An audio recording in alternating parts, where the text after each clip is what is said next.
Voici Anna de Mendoza, princesse d'Éboli. Anna est née en 1540 dans l'une des plus puissantes familles espagnoles, les Mendoza. Cette image semble être un détail d'un tableau plus grand représentant la jeune Anna. Vous remarquerez qu'elle porte un cache-œil. Bien que nous ignorions précisément comment elle est devenue aveugle ou a perdu son œil, on pense que cela pourrait être dû à un accident d'escrime survenu durant son enfance. À seulement 13 ans, Anna épousa le prince d'Éboli.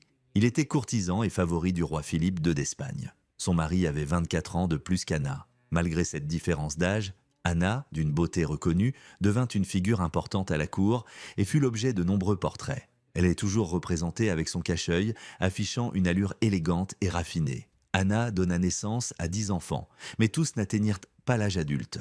Elle devint elle-même une courtisane importante, devenant finalement la favorite de la reine. Certains témoignages suggèrent que sa beauté attira l'attention du roi Philippe II, dont elle pourrait être devenue la maîtresse. Après la mort de son mari en 1573, Anna passa 3 ans au couvent. Cette période fut également documentée par des portraits où elle est de nouveau représentée portant son cache-œil emblématique. Après avoir quitté le couvent, Anna retourna à la vie de cour avec brio. Elle était connue pour son sens inné de la mode, comme en témoigne cette robe époustouflante. On raconte même qu'elle possédait différents cache-œils assortis à ses tenues. À cette époque, Anna forma une alliance avec le sous-secrétaire d'État du roi, Antonio Pérez. Certains supposèrent que leur relation était plus que politique, peut-être même une liaison. Cependant, la fortune d'Anna commença à décliner lorsqu'elle fut impliquée dans un scandale judiciaire. Elle et Pérez furent accusés d'avoir vendu des secrets d'État aux ennemis de l'Espagne. Anna nia avec ferveur toute implication dans des activités de trahison, mais malgré ses protestations,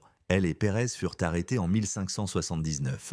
Pérez fut jugé en 1584, où il put se défendre. Cependant, Anna fut emprisonnée jusqu'à la fin de ses jours sans procès. Elle perdit la garde de ses enfants et le contrôle de ses biens. Au fil des ans, Anna fut transférée de prison en prison avant d'être incarcérée au palais de Pastrana. On raconte que, bien qu'elle n'eût jamais l'autorisation de sortir, elle avait le droit de s'asseoir sur un balcon 1 heure par jour. Anna de Mendoza mourut plus tard en prison, à seulement 51 ans.